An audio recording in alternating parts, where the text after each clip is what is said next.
Good morning, everyone. It's 8 o'clock and I'd like to call the February 28th Finance Committee meeting to order. Can we have a roll call, please? Member Cahill, Member Chaplin, Here. Member Childress, Member Covert, Here. Member Desart, Member Eckhoff, Member Evans, Member Galassi, Member Garcia, Here. Member Guston, Member Krajewski, Member LaPlante, Member Ozat, Member Rutledge, Member Schwarzy, Member Tornatore, Member Yu, and Member Zay. Okay, we have a quorum. We're going to go to item number 3, our presentation with the American Rescue Plan ARPA presentation. Good morning, Mary Catherine. Hi, good morning. Hi, my name is Mary Catherine. I'm the Deputy CFO in the Finance Department. I'm going to talk to you this morning about the American Rescue Plan.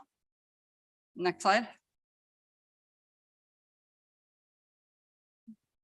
See, yeah, there we go. I thought this presentation would be helpful for the new members here. So the first part, this first slide is really beginning is going to be a little bit of background about where we've been.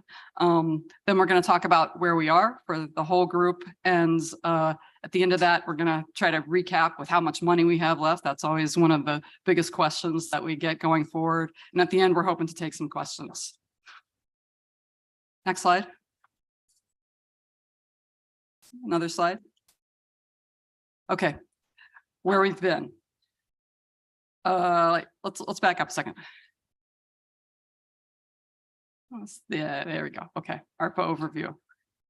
For the new members, we in 2021, the federal government signed the American Rescue Bill into law. It was one of the biggest laws ever passed. It was $101.9 trillion. Out of that, the county got $179.3 million. The deadlines for spending that amount were all the money has to be obligated by 2024, and it has to be spent by the end of 2026. The act allows eligibility for basically two things. One is for the immediate response to COVID. So on the front end, it was intended for things like vaccines, contact tracing, items that had to do really with PPE, things that were out there for our immediate response. But the act also had a long-term vision, which was, hey, we're not just planning for today, but how are we going to respond to COVID or things like COVID in the long run? So it had a vision for the long-term recovery. So those are kind of the two things that are allowed for the $179.3 million. And with that, of course, it's a law, so there's going to be an exception. And on the slide, it talks a little bit about the standard allowance. I want to say the standard allowance was born out of problems with the original federal bill. CARES Act, which came before it, didn't provide any money for local governments. So the ARPA Act, when it was put into place, it did allow for revenue replacements. But what the feds had put together was so complicated that in the end, they kind of retrenched from their initial view, and they allowed what's called the standard allowance, which is $10 million for any government to use for most any purpose. And when I say for most any purpose in the act, it's called general government services, but for that's what's allowed. But what's not allowed is debt service payments, reserve account payments, settlement account payments, and pension fund payments. So standard allowance, the county in last year opted to take the standard allowance. So we have that $10 million. However, I just want to point out that it can be used for, it can be used in general. The standard allowance is flexible. So it can be anything that's in our budget, we can use for the standard allowance. But if we want to use it just for COVID expenses, we can. And there, again, for the new members, have been a lot of discussions here at county board about how it's going to be used. Like the rest of the fund, it has to be obligated by the end of 2024, and has the money, that $10 million has to be spent by the end of 2026. It doesn't require the same level of reporting and tracking from Treasury, but it does require some reporting. And as of the end of this last year, which we just ended last fiscal years, none of the standard allowance have been utilized. Lastly, on this slide, I just want to mention that The county has been and will continue to earn interest on the fund. We've been working closely with the treasurer's office on forecast for interest that's being earned on the American Rescue Plan. Okay, now next slide. You know what? Yeah, there we go. The county originally organized the ARPA budget into 5 major categories: public health, water and sewer, which is really our public works department and our stormwater management departments, community assistance, campus projects, economic stimulus. So those are the big 5 categories, as the breakdowns kind of shown here. Next slide. Out of those first 5 categories, I want to talk first about the public health category. The slide shows that the county has budgeted $33.9 million for public health. With the exception of the last 2 columns, which we kind of highlighted there on the slide, most of this money has gone to the health department. It's broken down. Orange means unexpended, and the blue means expended. So blue kind of shows that what we've done so far is spent money on the immediate response. So that's totally consistent with the way the act lays out. So you can see, like in the first 2 columns, vaccinations and testing, those are 2 places where we spent a bulk of the money. And in terms of the rest of the categories, you know, like mental health or programs that are like that, those are going to be more in the recovery category. I don't want to steal Karen Ayala's thunder. She's going to be here later in March to talk about how what she's thinking about for the rest of this funding. The last two items on this slide are one is county admin and operating expenses, and the other DCC, that's the care center operating expenses. So that really covers the expenses for folks that are on the COVID wing at the care center. Okay, next slide. Number 2, this is water and sewer category, which, as I mentioned, is mostly it's all public works and stormwater. We have out of this in the budget $2.8 million budgeted for public works and $22 million for stormwater. Stormwater projects include $8 million for municipal projects and $1 million for township projects. The $8 million for the municipal grants, all of the IGAs have been signed for that, and they're under construction as we speak. Next slide. Community assistance. It's a little bit of a complicated slide. I like to group this in sort of 3 major categories. We've spent, first, we did a rather large program for our local governments. That's $11 million on here. We call that our LARPA program. Almost all of that money has gone out the door at this point, with a few minor exceptions. So that program, we spent a lot of time last year working on that, and it's pretty much wrapped up. We've also put together a proposal. Member Krajewski has been working closely with the board on this initiative for $5 million for local food pantries. We do have a bit of that money that's still out there, and we're talking about how that's going to be allocated.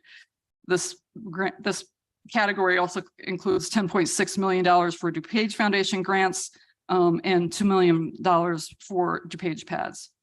Next slide. Campus projects. Okay, we've budgeted $54.9 million for campus projects. I know I said at the beginning of the presentation that there's 2 things we're spending on. 1, ARPA allows for the immediate response. 2, it's more the long-term sustainable work that's going to happen here. And this definitely goes in that second category. So, we can maybe talk for a second about all of our projects that are going on campus, but that's really what this is. This includes JLB, which is nearly finished. It's going to be followed by the 503 Annex and then the Care Center. So those are really major and large initiatives that are just getting mobilized right now. Next slide. County's budgeted $21.5 million for economic stimulus. This includes $16 million for the Reinvest DuPage grants to small businesses, as well as a number of smaller categories. Next slide. Okay, so I got 2 slides here that are a recap of what we've shown. Again, the orange shows unexpended, the blue shows expended. And I think you can tell when you look at the blue that these are all things that were part of our immediate response. The public health department, where we did vaccinations, testing, care center staff, community assistance, where we allocated money to the DuPage Foundation, the LARPA program, food pantries, pads, economic stimulus, where we gave a fair amount of money, $16 million to Choose DuPage for the small business program, hotel assistance program. These are all things that are part of the immediate response. In contrast, you're going to see less spending in areas with long-term investment, like our water, sewer, stormwater projects, where you're going to need more time for design and mobilization. In general, the team here on ARPA, we've been working closely with facilities and stormwater. We have monthly meetings to track where they are in terms of construction, comfortable about where they are right now, that we're going to meet the deadlines with the program, but we will go back in 5 or 6 months and look and see if there are any places where we have spending risk and where we need to reallocate. Next slide. So this slide sort of shows the same information, but where we are right now, where we're going. We've spent $67.7 million. That leaves about $100 million to go. But what's one of the most important issues here at the county board is the unallocated balance, and that's $11.6 million. Next slide. I know we've had a couple conversations about what's left, and I put this slide together to give you how we talk about it internally as staff. We've talked about it as buckets. So we envision these 3 buckets of where the money is. First, and they the slides work left to right, sort of from most reporting, most auditing requirements to least reporting and least auditing requirements. So on the most side, we've got $1.6 million left, that's excluding the standard allowance, for in funding that has to be spent strictly for COVID-related purposes. So that's $1.6 million. And then in the middle, you've got the standard allowance, that's $10 million. It's $10 million that can be spent again on general government services. Most anything in the budget right now, with the exception of reserves, pensions, some of the things that I listed earlier. So that's like our middle category. And then least restrictions are ARPA investment income. Currently, with the current balance, we have 1.2 million available. We had originally estimated conservatively on the finance staff about $5 million, and indications are there from the treasurer's staff that that amount is likely to be higher. Okay, with that, I'm going to turn it over to Nick. Thank you, Mary Catherine. Good morning, everybody. Good morning, Nick. So I get to go through, Mary Catherine did a good job on giving us a summary where we're at with the ARPA funding. And on each of your desks, you also have the 2-sided 11x17. That is a snapshot summary of where we sit right now in all the spending categories. This is an ever-changing document. And after today, based upon some of the discussions we may have, that will change again. And we will continually update it. So what we wanted to do is pair not only the update of the ARPA spending program, where we're at, what's happening right now, with a couple pending requests that we have that we wanted to run by the Finance Committee for your direction, whether we move forward or not. And as we've done with CARES in the beginning of ARPA, we're going to be looking for a consensus vote on, it's just a show of hands. It's not a vote by any means, but it gives staff direction that, okay, yes, move forward. And then we will bring the agreements back to finance and board at a later date. Once we work with state's attorney, work with the party involved, and we can bring back the agreements in. So you can see these are not all of the ones pending out there. We've got other ones that we are looking at, but these are kind of the furthest along. So today we're going to look at the nonprofits, the feasibility studies, Wayne Township, and then there's some other ones at the end you'll see that we're kind of reallocating some money. So why don't we just dive into the next slide? First one, we're very excited to bring to you guys for your consideration. I know there's been a lot of discussion over the past couple of months about potentially doing a support program for smaller nonprofits. If you're aware, we did the larger nonprofits already, but because of some of the requirements of that program, the smaller nonprofits in DuPage County did not qualify for that. So this program captures that group of nonprofits that theoretically has not had any assistance from CARES Act or ARPA so far. This is our recommendation. Once again, it's your program. If there's changes we want, we can definitely do it. But right now we're looking at a total program allocation of $1,050,000, and that would be out of the ARPA interest funds. We're looking at $175,000 allocated for each county board district. So by 6 districts, there's your $1,050,000. And so the eligibility for this would be 501c3s with annual revenue less than 300,000. That 300,000 is important because organizations over 300 are eligible for our other program. So like I said, we want to try to capture who is not eligible for other ARPA money. And then, so this is going to be your program. We're going to establish the parameters with county board members in coordination with the state's attorney and staff. So our thought program is we would come back to you with the agreement. It would have the sample agreement in there. There's certain requirements that we can fund authority for the DuPage County for counties that are non-home rule. That would all be in there. So we would list out, okay, we can fund these type of nonprofits, very broad general list. We'll work with the state's attorney, come up with that. And we will give kind of the broad brush guide rails for the program. And then the thought process is we would open up a portal and the nonprofits would submit, and we would give those submittals to the 3 district members. And then the 3 district members would interview them, would meet with them, would rank them. And then those 3 district members would come up with a list for the nonprofits.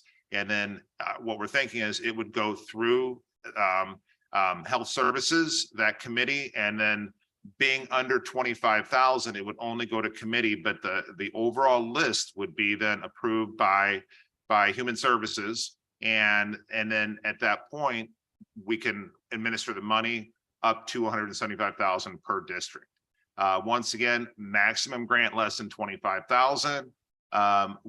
Staff would establish kind of the guide rails with state's attorney, and we would open up the portal to get those in and facilitate that. But the decision process of who to give it to would be up to the board members. So I don't know how you wanted to, at the very end, maybe we can do it, or did you want to do it? It's up to you. Do you want to take these one by one, as long as, I think, because we're talking, we're asking questions, I think it would be better. Yes. Okay. So I'm going to, Nick, if you're done, I'll open up to questions. Member Tornatori. I don't mean to get in the weeds, but how do you determine where the nonprofits district is? It's where their headquarters are? Yeah, like that's any of the charities and nonprofits. So we had that discussion. So we did have a Zoom with several of the board members, and we talked about that. You know, where is it? Because a lot of these nonprofits are maybe right on the border and they provide benefit for 2 districts. I mean, it could be that 2 districts have to talk and half for it.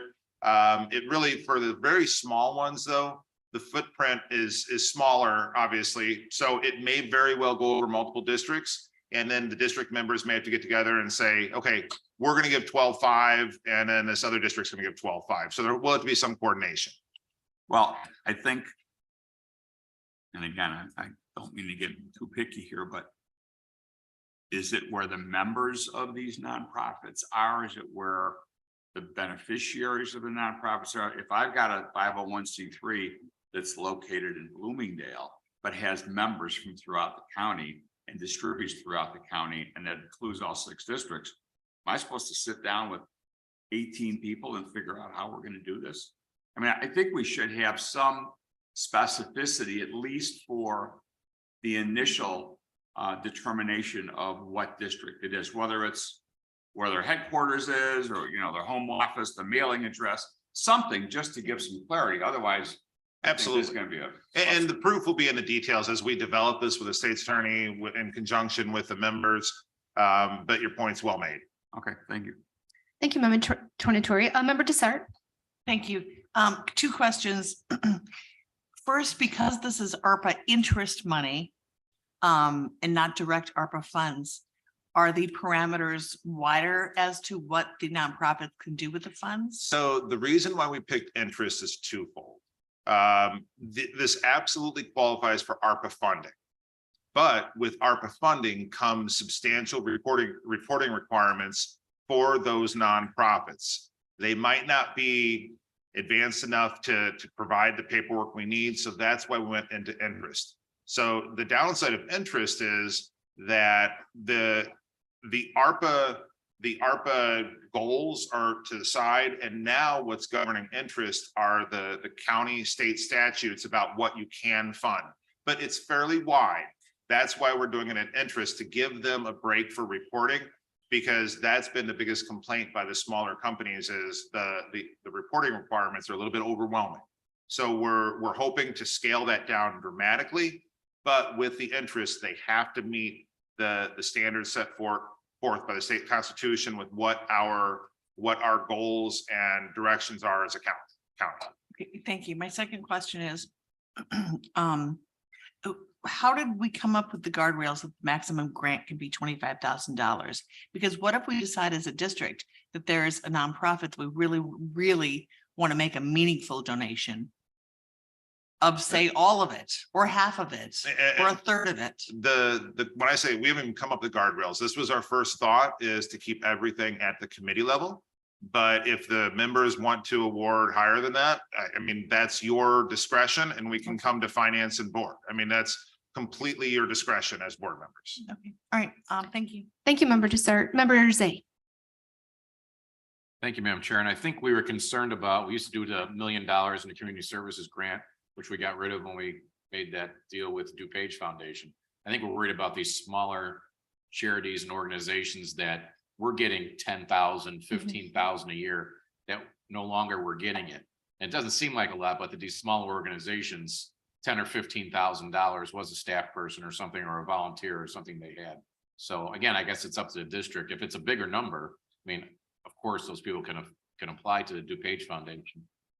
I think what we're trying to do is get these smaller organizations that, again, can't go through the process of the paperwork and everything else, and making sure, I mean, they're important to our communities, but again, I think that's why that smaller number was out there. And again, it's up to the district. If the district wants to go a larger amount, I mean, that's again up to the district, but again, we don't know if that's going to require more paperwork or not, but I think what we're looking for is trying to get these smaller organizations some money to help their organizations. And a lot of these organizations, we've heard from them, $2,000, $3,000, $4,000 makes all the difference in the world for some of the organizations. So that'll be a call for the 3 district members, how they want to divide up their money, how they want to move forward.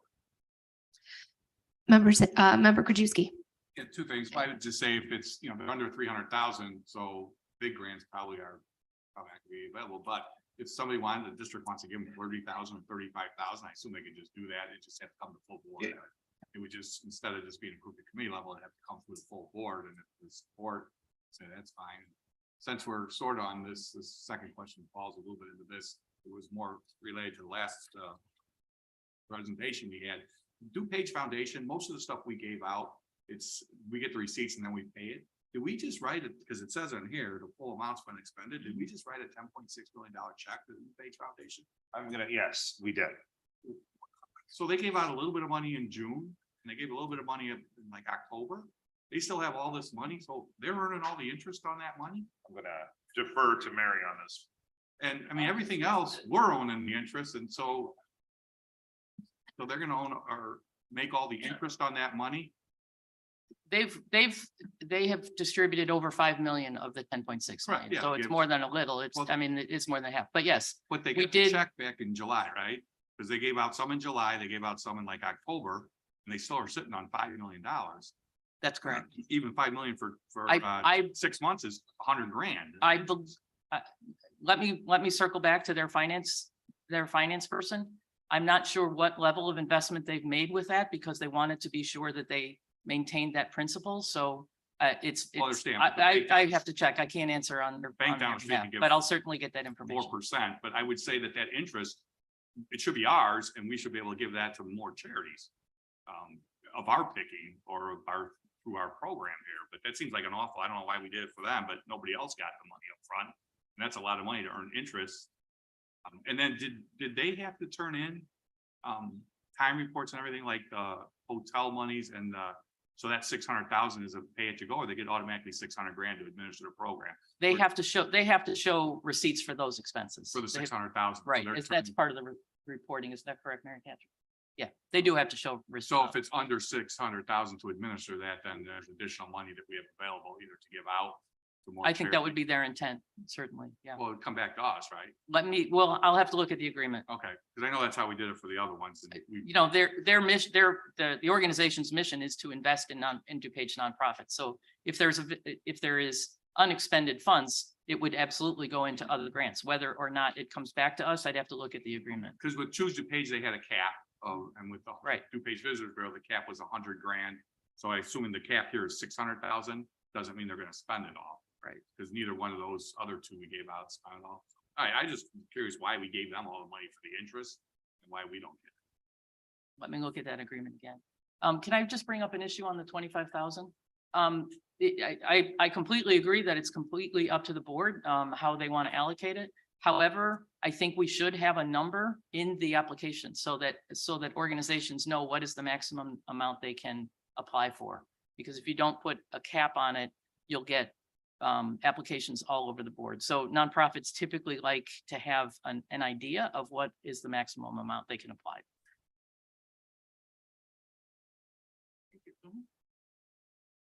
Okay, any other questions?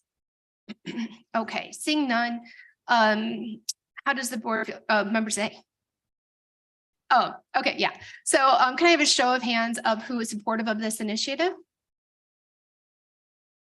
Okay, looks like everyone. So you guys have your direction to move forward. We'll work with the state's attorney, and my guess is within the next couple weeks to a month, we will have something back to this committee for consideration for the program itself and a sample agreement. So we will move very quickly on this. All right, next slide.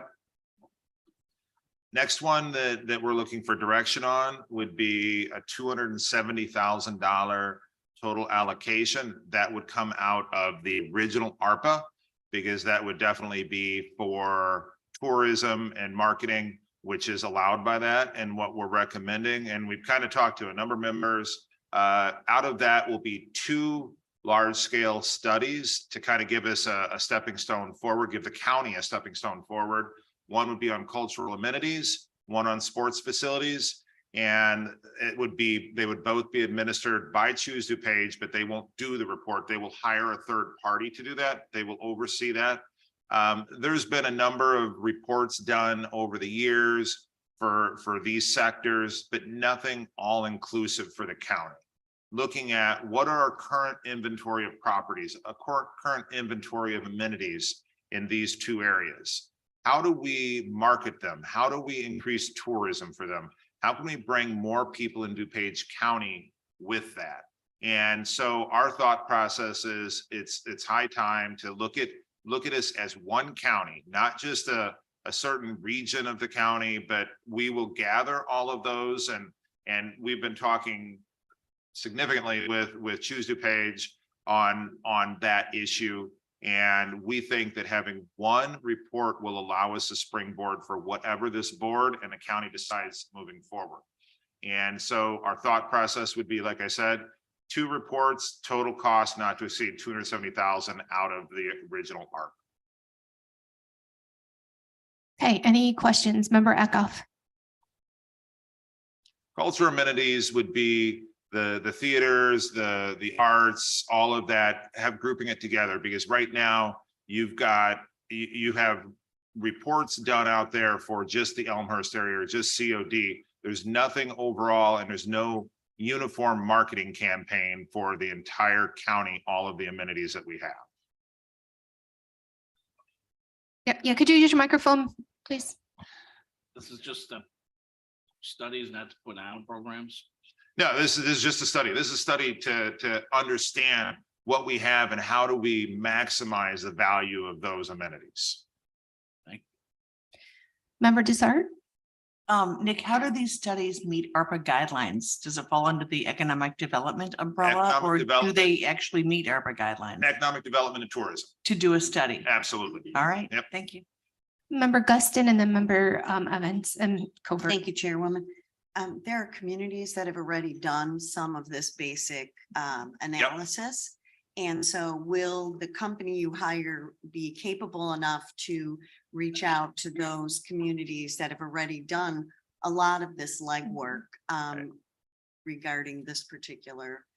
Absolutely. topic? And there's a reason why that we're asking Choose DuPage to oversee this, because a lot of that legwork of going to the communities, getting those reports will be done by Choose DuPage to make sure that all of everything that's been done, like I said, everybody has done a little study for this facility or that facility.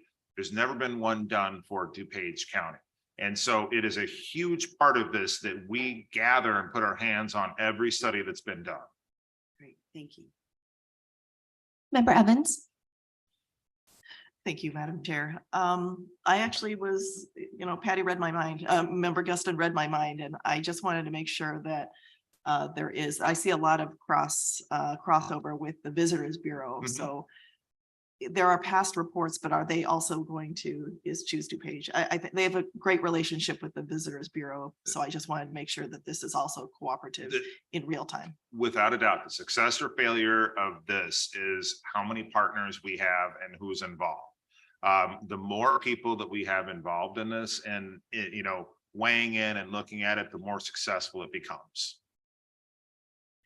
Member Covert and then member Krajewski? Thank you, Madam Chair. I actually, you just took my question.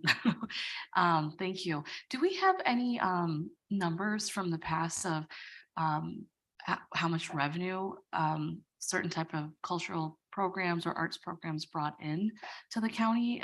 Or is that something that the study will analyze? So I am sure that some of those reports talked about, okay, this facility could generate this much, but I'm unaware of anything out there. And Greg, correct me if I'm wrong, I'm unaware of anything that would say, and you know what, these reports will not only say, this is what you have, this is what they generate, this is how you can maximize it. It could say, these are the holes that you have that you can do it. And we're looking for an all-inclusive report to be able to present to the board and figure out, okay, this is what we have. And it might be, we're doing everything we can, everything is perfect, but my guess is it's going to identify holes and how we can maximize all of the amenities that we have in this county.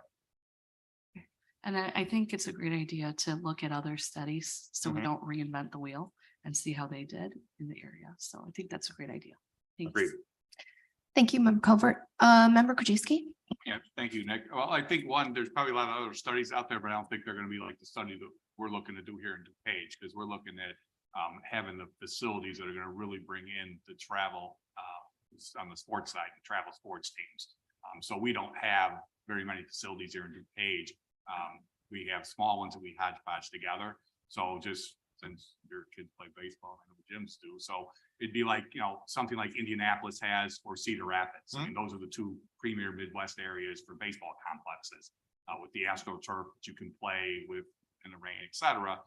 So it's like, I'm sure it's going to be a top level down. There's been no study in DuPage about where locations are, where you can build something. And that's just on baseball. I mean, we could do basketball, volleyball, soccer, everything else.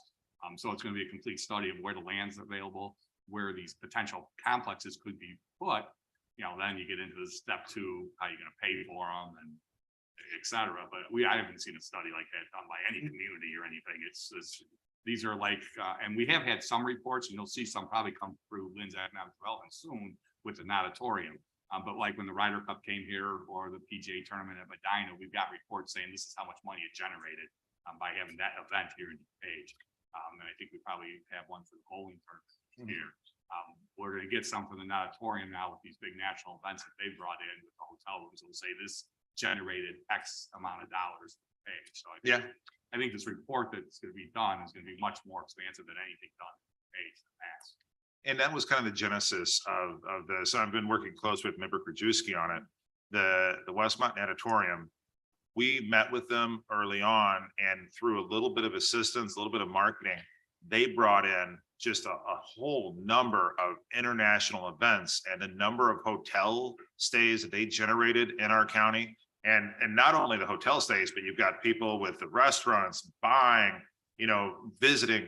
I mean, that opened up our eyes going, we've got a lot of amenities that I think that, we think that can be marketed maybe better. And if we, let's say the bowling alley, it's one of the biggest bowling alleys around in the country. I mean, can we help market them better? Can we do anything? And those are the type of things that hopefully this study will identify. Member Guston. Thank you, Madam Chair. And one of the others is North Central College Stadium. We had the Chicago Sting, I think it was, soccer team. So they've got calculations and numbers of how much money was brought into the community. So yes, I agree. There's a lot of information out there, and pulling it all together as a county is going to definitely be a benefit. COD, North Central College, Elmhurst, the number of universities and higher education, they've got amenities. All of this is going to be factored in. I have Member Desart and then Member Glassy. Member Desart. Thank you, Madam Chair. So Member Krajewski sparked my curiosity. What is the point of the study? I mean, once the studies are done, and say they identify a need for an Olympic-sized ice rink or a ball field in this neighborhood, what happens with all the information? Is the county then proposing to fund some of these projects, or what is the point of this? So the information gathered. The point of it is to figure out what we have, how can we better utilize it, and where are the holes out there. And it could be, maybe we come back and we discuss the results of it and we do better marketing, better campaigns out there. Maybe we come back and be like, wow, if we had this type of facility, we would generate this type of income. We're looking at public-private partnerships. I mean, the sky's the limit once you have the information. Sometimes if you have the information, you say, this type of facility will generate this type of money. You could have a private investor going, that's all I need. That's enough to, who knows? But we know nothing will happen without the information, but with the information, this is a good opportunity to finally consolidate all of the great amenities in the county and figure out how to move forward with marketing them. Thank you, Member Desart. Member Glassy. Thank you, Madam Chair. Yeah, I just wanted to echo what Member Krajewski said, that if, having visited the Indianapolis facility myself, I can definitely see the benefit of, the economic development that could be brought here to DuPage County if we, if the feasibility study shows that, having that type of facility is profitable and makes sense. So I fully support it. Thank you. Okay. Thank you, Member Glassy. So I just have a couple questions myself. So looking at this slide, and Nick, I just briefly talked about with you for a minute, but I see that review of similar facilities within the region. So are we talking DuPage County region, or are we talking the region? This study would look at DuPage County region. But you did make the point of, will it tie into the overall, program? And that's the benefit, the effort that Choose DuPage is doing, where they're heading the regional look at economic development. That's another reason why Greg Bedeloff is going to be overseeing both, because to your point, we don't want to do something that coaches on that one, but I think that they can move forward in tandem. I mean, Greg, correct me if I'm wrong, if you feel differently. I think that one doesn't necessarily eliminate the other. Because I know that agreement 2 said about sharing our data. So would we be sharing this with that group as well? So as Nick pointed out, with the efforts of the Greater Chicagoland Economic Partnership that Choose DuPage is a part of, it would expand beyond the borders of DuPage County to look at the region as a whole. The study would. Correct. Okay. So you would go beyond DuPage County. We would anticipate not only going beyond DuPage County to see what is available in what we would call our trade area or our basic geography, but we would also work with a consultant who would have intimate knowledge of Indianapolis and Cedar Falls and the other places where things like this have worked to see what has been implemented in order to make them successful. And to see if there's a demand, Correct. because we don't want to, if there's no demand, That's right? the feasibility is the The key word feasibility, in the yeah, study. yeah, great, Is okay. this even feasible to That's do? right, And if okay. so, what would the path forward look like? Would it be a public-private partnership? Would it be private investment only? Is the land available to do something that meets the needs? And that's all of the things that, as Nick pointed out, have been done in a piecemeal fashion to this point, whether it be Naperville or Elmhurst, but it's never really been looked at comprehensively. Good. Okay, great. Thank you. Member Cahill. Just a quick question. Does Cook County or any of the other invested parties share in the cost of this feasibility study? So yeah, at this point, the answer is no. The next meeting of the Greater Chicagoland Economic Partnership is tomorrow. And I plan on bringing this up to gauge the interest of the other jurisdictions, to make sure that they're engaged and make sure that they're providing the information that we need to provide to the consultant to provide a complete study. Okay, good. All And right. at the end of the day, either none or both of the studies could say, if you added this amenity, it would generate this much, or they could say, the county can't support any more amenities. I mean, it's, you know, the answers will be the answers, and then we'll react at that point. I mean, there's no preconceived notions going in, but I think this is something that has never been done before. And I think it's worthwhile because it could change the face of either one of these two efforts. Great. Oh, Member Covert. Just a comment, it seems like an all-inclusive comprehensive study. I'm guessing these are going to be combined from one company, one consultant. No, we're looking at probably two different consultants on this one, Okay. two completely separate reports, because the two of them are so different. Sports and culture are two different. And so you're looking for the expert in sports and the expert in cultural amenities. Okay, but it'll answer all of our Yes. questions that we have. Okay, great. Any other questions? Okay, seeing none. How does the board feel about moving forward with this initiative? Okay, looks like we have unanimous consent. So you have your direction on this Excellent. one. Thank Great. you. This Thank you. one will take a little bit longer because obviously we're going to come back with probably, he's got to talk with the companies. We'll get a contract. This will fly through Choose DuPage. We will not be contracted directly with companies. Choose DuPage like it will be. So this one may take a little bit to come through. Great. Next Thank you. one. So Wayne Township, our original ask, we we're going to come here and ask for 42,000. However, if with the will of the board or with finance committee, at this point, we do have some questions. We came up yesterday and we would like to maybe meet with Wayne Township and maybe dive a little bit deeper in some of the items and bring it back at a later time, if that's okay. I mean, we think there's some merit in here, but we just need to dive a little bit deeper.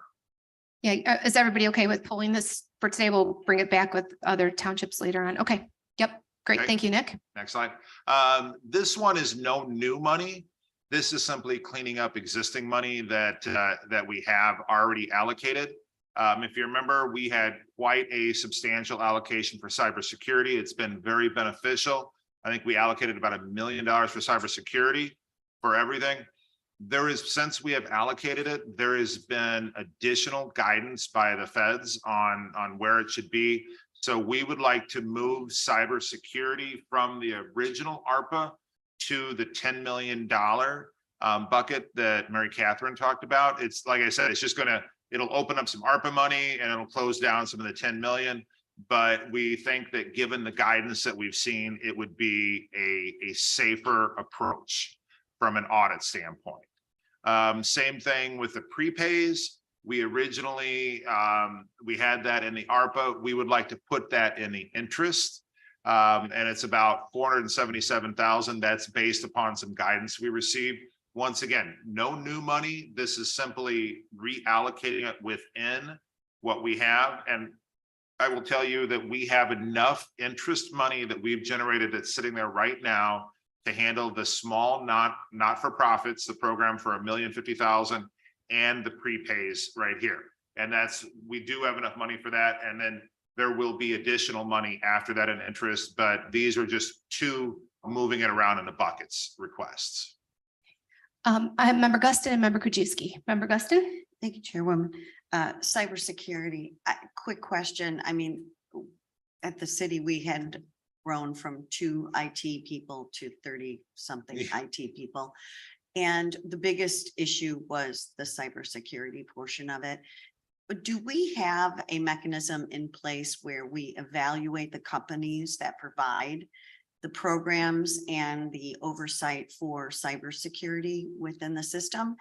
And if so, do we as a board get an update on that annually so that we know the effectiveness of that company and the cyber protection that they're providing for the county?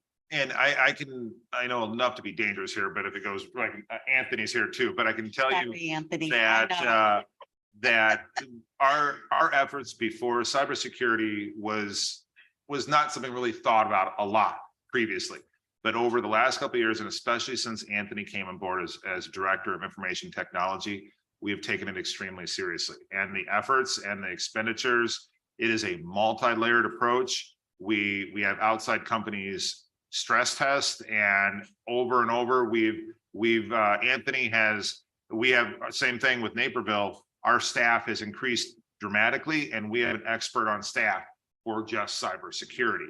But we have multiple third parties involved, and keep in mind, we have multiple different systems here that are completely separate, with the sheriff, with the state's attorney, with everything. So it is extremely complicated, but I will tell you, you're always at risk. You're never going to hear anybody say, hey, we're not at risk.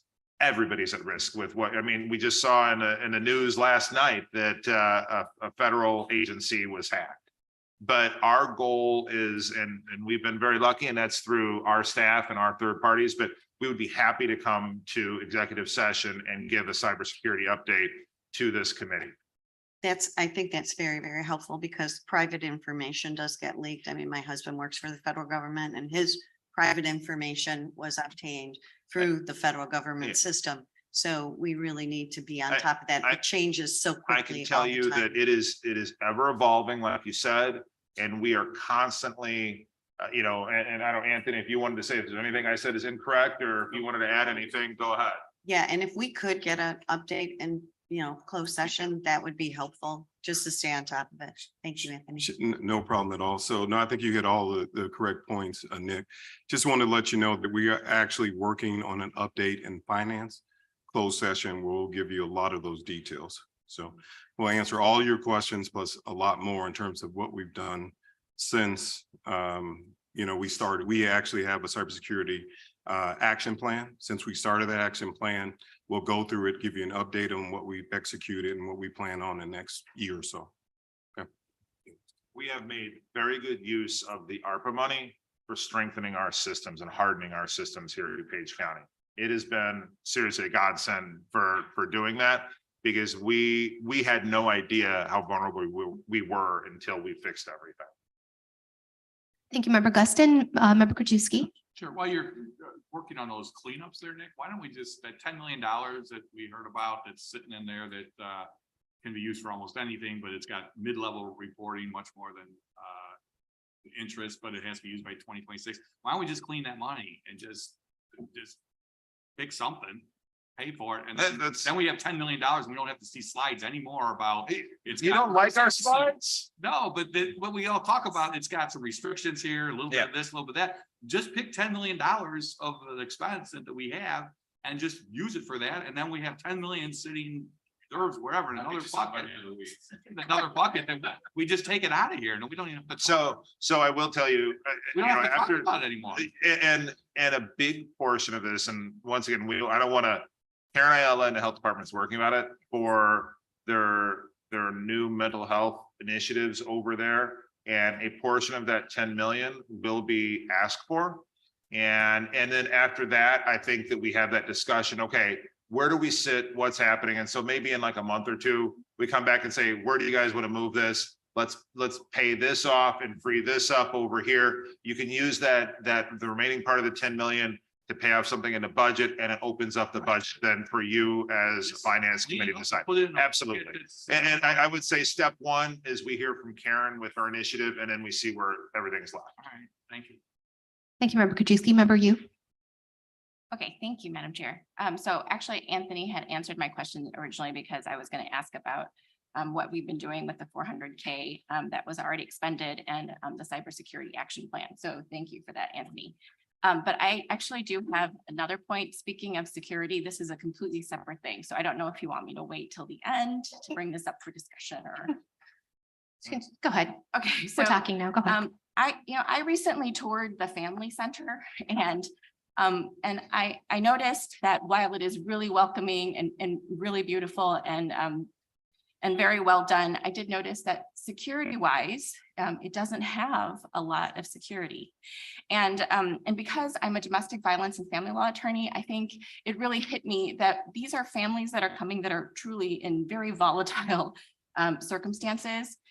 Emotions are very, very high. And as you know, even police, when they are responding to domestic disputes, they approach with real caution, correct?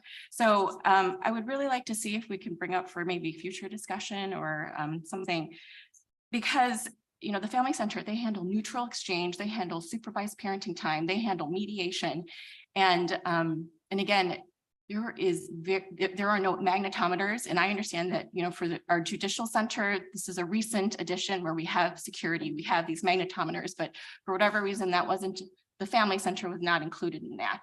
And considering the judges then order, the families that are at the judicial center over to the family center, I mean, it should be the same security measures, I think.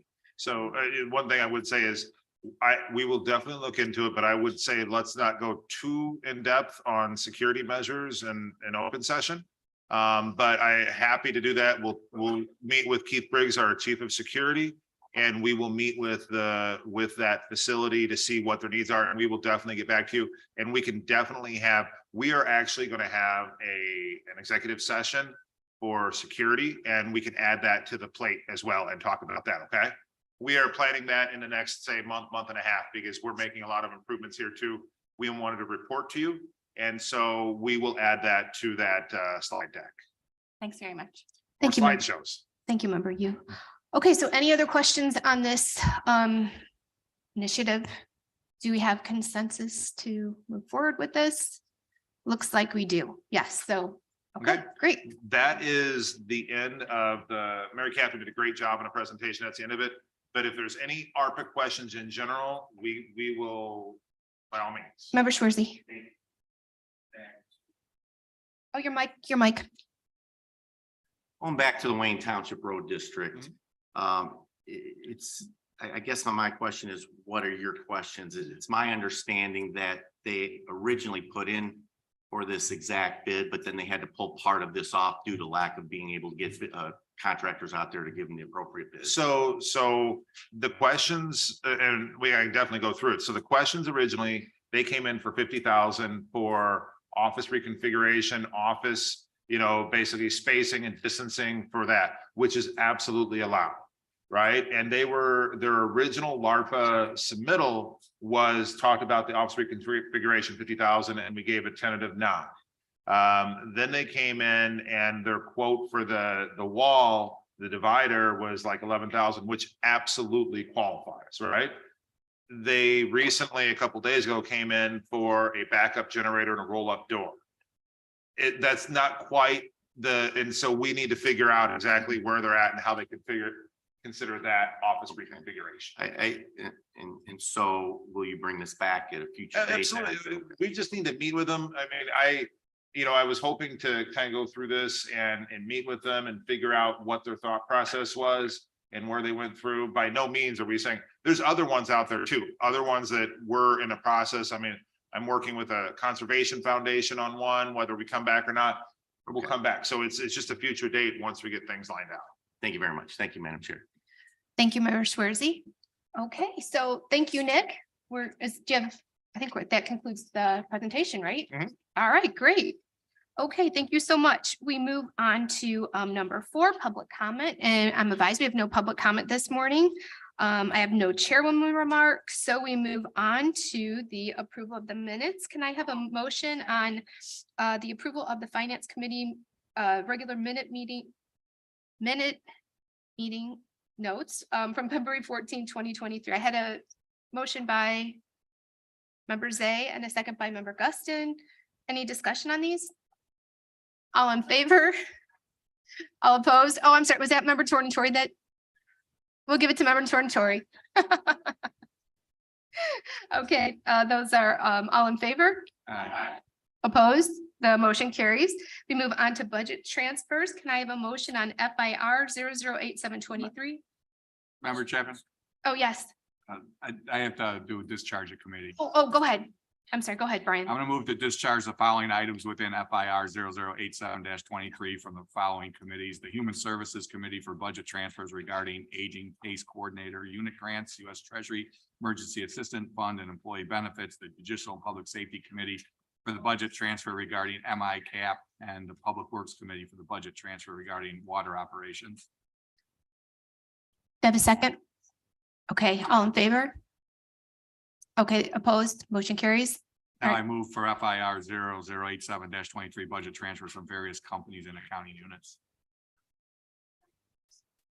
Motion by member Kajewski, second by member Cahill. Any discussion? All in favor? Opposed, motion carries. Okay, we move on to procurement requisitions. Finance, member Kajewski. Thank you, Madam Chair. I move on 230798, decrease in closeout purchase order, the Mesero for 54,000. I have a motion by member Krajewski, a second by member Zay. Any discussion? All in favor? Opposed? The motion carries. Member Krajewski? Thank you, Madam Chair. I move on 23-0799, which are approval of an extension to purchase order issued to Rock Fusco Connolly LLC to extend their services through March 31st, 2023. Motion by member Krajewski, second by member Guston. Any discussion? All in favor? Opposed? Motion carries. Member Thank you, Kajewski? Madam Chair. I move on 23-0800, another approval for an extension of purchase order issued to Rock Fusco and Connolly LLC to extend through November 30th, 2023. Motion by member Kajewski, second by member Garcia. Any discussion? All those in favor? Opposed? A motion carries. Member Kajewski? Thank you, Madam Chair. I move on 23-0924, which is an approval of an agreement with O'Hagan Meyer LLC to provide legal services as a special state's attorney, starting back a month and a half ago, 2 months ago, January 1st, 2023 through December 31st, 2023, not to exceed 25,000. Motion by member Kajewski, second by member Garcia. Any discussion? All those in favor? Opposed? The motion carries. Member Kajewski? Thanks, Madam Chair. And last, I move at 230970. It's informational item only, it's purchase of a Ford for not to exceed $52,555. Second, Guston with a question. Yes, motion by member Kajewski, second by member Guston. And member Guston, go ahead, please. And again, I beg for my ignorance here, but this Ford truck is used by whom? I believe it was the election division. And whom in the election division uses the truck, or is it a truck that multiple people use and they sign in and sign out for it? Oh, Valerie's gonna come up. So I'm just kind of curious. Yeah. Chris Schneider, are you on?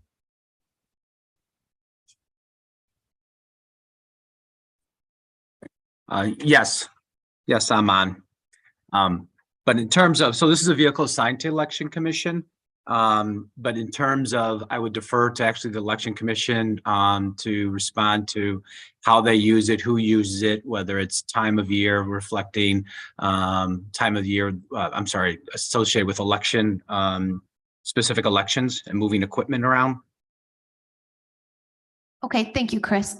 Valerie, do you have any information on this, or I don't know if Adam or? No, I concur. Okay. I'm not sure which employees use it, but they do use it in an election division. Okay, but do you know if we have anybody from the, no, we don't have anybody from the election division on. Can we get back to you on county board on this? Yeah, if you wouldn't mind, get back to. And we'll get you in who uses between. it, when we use it, how many miles does it have? I'm assuming the county has a policy on, and I'm sure this goes through Public Works, sorry. As to how many miles they have on a vehicle before they get rid of one and get a new one. Okay, so Yeah. somebody will get back. Chris, can you answer the question about our vehicle policy with how many miles and how old the vehicle is? have to unmute again. So yes, so typically the county board policy is generally the vehicle must be, before we look at 12 years or 150,000 miles or mechanics assessment. So there's some instances where a mechanics assessment, depending on how it's used, where it's used, might experience, it might have a need to replace it sooner than the prescriptive policy. With regard to this particular vehicle, it is a replacement that was included in the budget. It is replacing a vehicle that was 2005. I don't have the mileage of the 2005 vehicle, but you can see it's 17 years old, the previous one that it is replacing. Yeah, and the reason I ask is because potentially with an election type vehicle, it's only seasonal. So maybe there's less miles on it. And that's fine. A lot of the new vehicles obviously are computer tied. I don't know how much of the mechanical work we do in-house, if any. Do we have any mechanics on staff?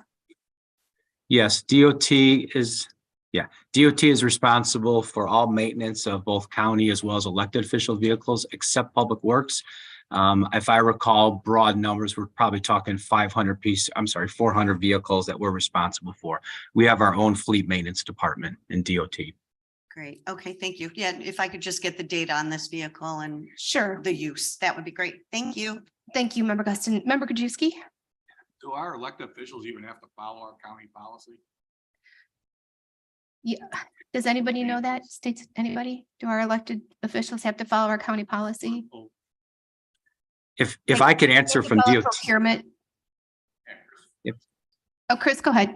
Yeah, if I could just say from DOT's perspective, we treat all the vehicles similarly, apply the policy. So we are responsible for the maintenance, ordering, procurement of vehicles. And so we inspect them. We take care of regular maintenance as well as anything major needed. So as part of every budget cycle per the policy, DOT is responsible for assessing the vehicle replacement needs for the upcoming fiscal year. In this case, last budget was 2 years, and we make those recommendations as part of our process to the county board for vehicle replacements. And so that's been the past history. So if they want to buy a new truck and they only got 120,000 on there, can they do that if they want to? If it's in their budget, even though we say it's got to have 150?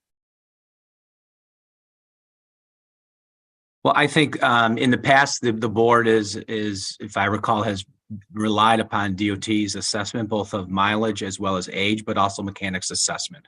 So we make our recommendations each year for board consideration. We have some, Paul's going to go address that. Well, it's my understanding the vehicles are the county vehicles, not the elected officials' vehicles. So ultimately, you control the maintenance on the vehicles. Thank you. Thank you, Paul. Member Cahill? Quick question. What elected officials have vehicles? Which one? I'm not sure which ones, but I know the sheriff does, the state's attorney's office does. Yeah. Yeah, I would. Are you talking like department wise or elected officials that have? No, not all of them. Yeah, Chris, can you answer that? Well, without going through the list, for sure, I would say the vast majority of elected officials have some vehicle assigned to them for their purposes and operations. I can't say that there isn't one out there that has nothing. Some might only have one or two. And then you have, other departments, sheriff or otherwise, that have 150, 180 vehicles, police interceptors and the like. I do think most elected officials have a vehicle, if not a fleet. I will answer one question. The question was, do the elected officials need to follow the policy? Keep in mind, when you do your budgeting, you put when you approve your budget, like when you approve it for 24, all of the vehicle purchases that you approve as part of the budget process go in the infrastructure fund. That is controlled by the board. That is not so. It is outside of their budgets for vehicle in the infrastructure fund, and that is solely controlled by the board. Okay, any other questions or discussion? Okay, seeing none, all in favor? Opposed? Okay, that carries. We move on to animal services and Member Krajewski. Thank you, Madam Chair. And I move on ASP 0047-23 recommendation for the approval of a purchase order to Turner Vet Services to provide our mobile veterinarian backup veterinarian services for an amount not to exceed $55,725. Have a motion by member Krajewski, a second by member Cahill. Any discussion? All those in favor? Opposed? The motion carries. Thank you, member Krajewski. We move on to economic development, and I'm going to call on Vice Chair Galassi today. Madam Chair. I just wanted to say Cheryl LaPlante is attending the Arts Alliance Illinois Annual Retreat today, focusing on economic development initiatives that will benefit the people of DuPage County. As Vice Chair of Economic Development, I move to approve EDR 001623, DuPage Convention and Visitors Bureau designation of representation for grant purposes. I have a motion by member Galassi, second by member Covert. Any discussion? All those in favor? Opposed? Motion carries. Thank you, member Galassi. We move on to Human Services. Member Schwarzy. Thank you, Madam Chair. I move on item HSCO 823, an amendment to contract purchase order 597400001 serve issued to Packaging Hero for corrugated disposable trays for the DuPage Care Center for the period of August 26, 22 through August 25th, 23 to increase encumbrance in the amount of $13,960, resulting in a new contract total amount of $27,920, a 100% increase. And this is an ARPA item. A motion by member Schwarzy, second by member Guston. Any discussion? Member Rutledge. Just a quick comment. I'm glad to see corrugated because that means it's paper and not foam. Thank you. Okay, any other discussion? Okay, all those in favor? Aye. Opposed? The motion carries. Member Schwarzy. Thank you. I move on item HSP 4823, a recommendation for the approval of a contract purchase order to United Pharmacy Staffing to provide supplemental pharmacy staffing to the DuPage Care Center Pharmacy Department for the period March 1st, 23 to February 29th, 24 for a total contract not to exceed $30,000. You have a motion by member Schwarzy, second by member Guston. Any discussion? All those in favor? Aye. Opposed? The motion carries. Member Schwarzy. Thank you. I move on item HSP 4923, a recommendation for the approval of a contract purchase order to Spot On for point of sale system for the DuPage Care Center dining services and other cafes on county campus for 3 1-year periods, March 1st, 23 through February 28th, 26 for a total contract not to exceed $47,713.45. I have a motion by member Schwarzy, second by member Childress. Any discussion? All those in favor? Opposed? The motion carries. Member Schwarzy. Thank you. I move on item HSP 5023, a recommendation for the approval of a contract purchase order to Cooks Direct Incorporated to furnish and deliver various kitchen equipment for the JTK Administration Building and the Judicial Office Facility cafeterias for the period March 1st, 23 through November 30th, 23 for a contract not to exceed $169,765.64. Okay, motion by member Schwarzy, second by member Covert. Any discussion? All those in favor? Aye. Opposed? The motion carries. Member And Schwarzy. Thank you. And I finally move on HSP 5123, a recommendation for the approval of a contract to Performance Food Service for secondary food supplier and chemicals for the DuPage Care Center for the period March 1st, 23 through February 29th, 24 for a contract total not to exceed $122,000. Okay, motion by member Schwarzy. That was a tie. Motion by second by member Garcia. It was a tie between my member Childress. You just had one, so we'll even up. So second by member Garcia. Any discussion? Okay, all those in favor? Aye. Opposed? Motion carries. Thank you, member Thank you, Schwarzy. Madam Chair. We move on to judicial public safety with member Evans. Thank you, Madam Chair. First, I move to discharge the Judicial and Public Safety Committee for consideration of item JPSP 004623, recommendation for the approval of a contract issued to Conference Technologies, Inc. for the purchase, installation, and programming of equipment for 3 courtrooms at the Judicial Office Facility for the period March 1st, 2023 through June 30th, 2023 for a total contract amount not to exceed $87,964.91. Okay, we have a motion and a motion by member Evans, second by member Guston to discharge item number 1 under judicial public safety. All those in favor? Aye. Opposed? Okay, the motion carries. Member Evans. Thank you. I move now to on JPSP 004623, recommendation for the approval of a contract issued to Conference Technologies, Inc. for the purchase, installation, and programming of equipment for 3 courtrooms at the Judicial Office Facility for the period March 1st, 2023 through June 30th, 2023, for a total contract amount not to exceed $87,964.91, sole source. Okay, a motion by member Evans, second by member any discussion on member Zay? Thank you, Madam Chair. Can someone just, I thought we had done all the courtrooms already. Did we not? Jason's gonna come up and address this. I believe that this was the final pieces of technology for a couple. I don't know that they were with supply chain able to get all of it. However, I believe Suzanne Armstrong, the court administrator, is on right now. If not, I'll get it in between. But this would be, meetings. this should finish them all off then? That's my understanding now. Obviously, with the updates to the courthouse we're working on, there'll be technology for those new courtrooms that could build with that as well. Okay, great. Thank you. Okay, any other Further questions? answer that if you'd like. This is Suzanne Armstrong. Oh, go ahead, Suzanne. I just want to let you know, we received an opportunity for a technology grant from the state of Illinois, so this is covered by that grant. This provides screens in the traffic courtrooms, the three traffic courtrooms in the courthouse. So that's where this is, these are going to be located. Okay, great, thank you. Okay, any other questions? Seeing none, all in favor? Opposed? The motion carries. Thank you, member Evans. We move on to Public Works, member Garcia. Thank you, Madam Chair. I motioned for approval to item 230816, final renewal of the Steeple Run Water Tower lease agreement with T-Mobile. Okay, a motion by member Garcia, second by member Yu.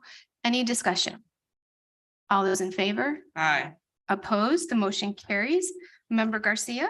I motion for approval for PWP 002523, recommendation for the approval of a contract to Rowell Chemical Corporation for sodium hypochlorite for the Woodridge Green Valley Treatment Plant and Knollwood Wastewater Treatment Facility for Public Works for the period of April 1, 2023 to March 31st, 2024 for a total contract amount not to exceed $100,000. A motion by member Garcia, second by member Cahill. Any discussion? All those in favor? Aye. Opposed? The motion carries. Member Garcia. I motion for approval of PWP 002623, recommendation for the approval of a contract to Univar Solutions USA Inc.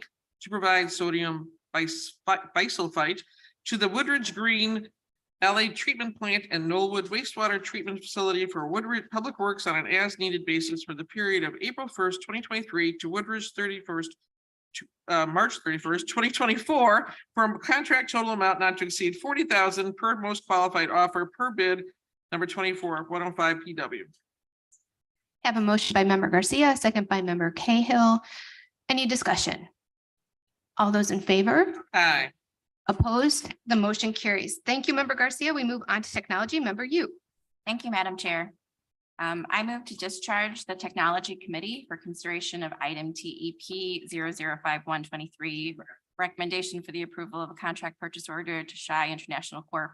for annual licensing of the Zendesk customer service solution for information technology, which covers the period of March 17, 2023 through March 16, 2024 for a total contract amount of $59,287.41 for cooperative purchasing agreement pricing. So the motion by member Yu and a second by member Tornatori. Any discussion? All those in favor? Aye. Opposed? The motion carries. Thank you, member Yu. We move on to. Oh, I'm sorry, I have to continue. Oh, do you just move to discharge? I'm sorry. Yeah. Continue, Thank you. please. Thank you. So now I move on TEP 005123 for recommendation for the approval of a contract purchase order to Shy International Corp. for annual licensing of the Zendesk customer service solution for information technology. This contract covers a period of 1 year, 2023 through 2024 for a total contract amount of $59,287.41. I have a motion by member Yu, second by member Rutledge. Any discussion? All in favor? Opposed? The motion carries. Thank you, member Yu. Now we move on to transportation. Who is member Tornatori, Vice Chair Tornatori will take transportation in member Ozak's absence. Thank you, Madam Chair. I move approval of DTP 53-23, a recommendation for the approval of a contract to apply to Research Associates for pavement condition rating and annual maintenance and support services for the DuPage County Pavement Management Program for contract total not to exceed $125,125.55. Had a motion by member Tornatori, a second by member Desart. Any discussion? All those in favor? Opposed?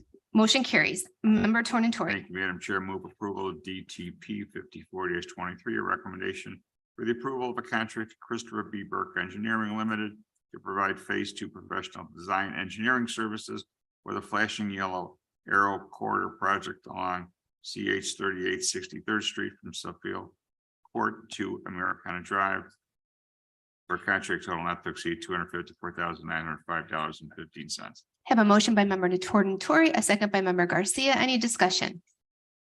All those in favor? Aye. Opposed? The motion carries. Thank you, member Thank you, Tornatori. Madam Chair.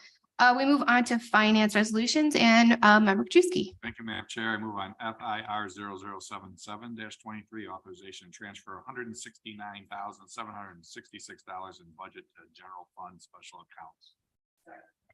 Motion by member Krajewski, second by member Garcia. Any discussion? All those in favor? Opposed? The motion carries. Member Krajewski. Thank you, Madam Chair. I will move to combine 9B, C, D, additional appropriations and acceptance appropriation. Second. Have a motion by member Krajewski, a second by member Zay to combine items A, B, and C under finance. C and D. B, C, D. Any discussion? All in favor? Aye. Opposed? Motion carries. Member Krajewski. Thank you, Madam Chair. I move on FIR 0078-23, additional appropriation for the DuPage Care Center Fund for $169,766. Additional appropriation for the special service area number 35, in the amount of $100, and acceptance appropriation of the Illinois Court and Technology Modernization Program grant for $142,726. Motion by member Krajewski, second by member Garcia. All in favor, or any discussion? All in favor? Opposed? The motion carries. Member Krajewski. Thank you, Madam Chair. I move on FIR 0081-23, which is County Board Rules recommended changes, first reading.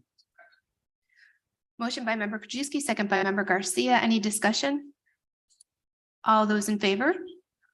Opposed? Motion carries. Member Krajewski. Thank you, Madam Chair. I move to combine 9FGHI, which are all authorizations to transfer and appropriate. Motion by member Krajewski, second by member Garcia to combine items F, G, H, I. All those in favor?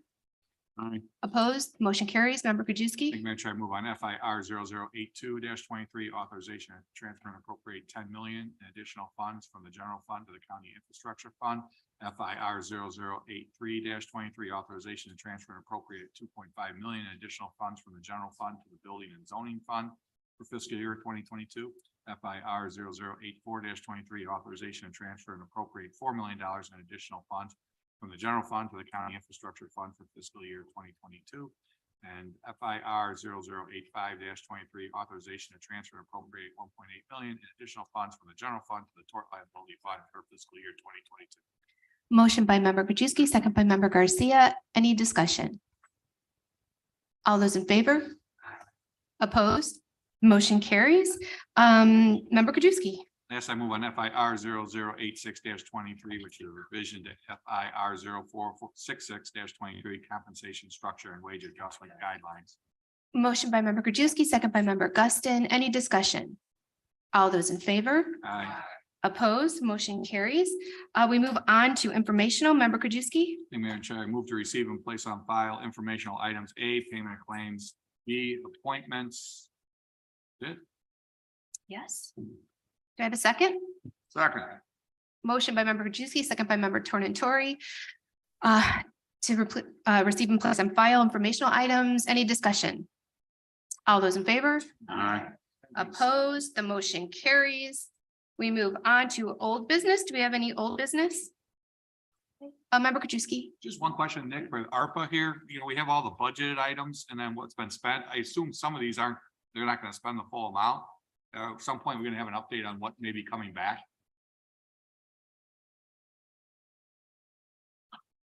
So the question is of the allocated, and if it becomes unspent, when are we going to come back and what are we going to do with it? Well, I just want to say, I assume we're going to have a report sometime. What's Exactly like coming your back. question you asked me. So yeah, we've already raised it. Obviously, we have till into 24 to spend the money. Will everybody spend their allocation? No. I mean, I think that obviously we'll spin it down. I think in about 6 months, we'll have a much better handle on that. I mean, there is going to be money left over that we'll need to reallocate somewhere else. And, you know, I think the time to do that would be toward the end of 23 to give us an entire year to figure out where it goes. But you could see several $1 million that you guys have for reallocation. Thank you. Okay, thank you, Member Krajewski. Okay, do we have any new business? Okay, I am informed, we do have matters before us requiring us to enter into executive session. I'll ask those not associated with executive session to please exit the room. I'll take a motion to go into executive session pursuant to Open Meetings Act 5 ILCS 120/2C2 collective bargaining negotiating matters. It is been moved and seconded. Can we have a roll call, please? Yeah. Oh, we're going to go to the interview. Take a roll call now, he said. Member Chaplin. Aye. Member Cahill. Member Childress. Member Covert. Member Desart. Member Eckhoff. Member Evans. Member Galassi. Member Garcia. Aye. Member Guston. Member Krajewski. Member LaPlante. Member Ozog. Member Rutledge. Member Schwarzy. Member Torritori. Member Yu. And Member Zay. Okay, we'll go in shortly once all the doors are closed. If you're on the Zoom, please disconnect if you're not supposed to be in exec session.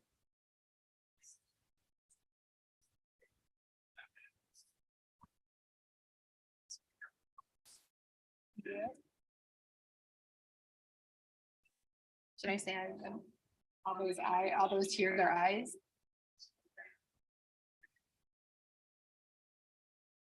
Yeah.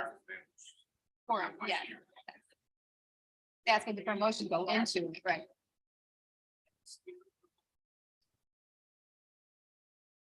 I had to wait till they're okay and they're okay, they're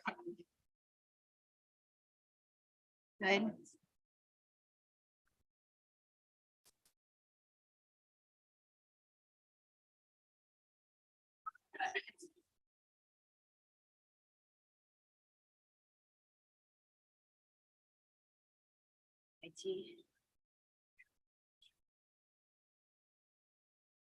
We're okay?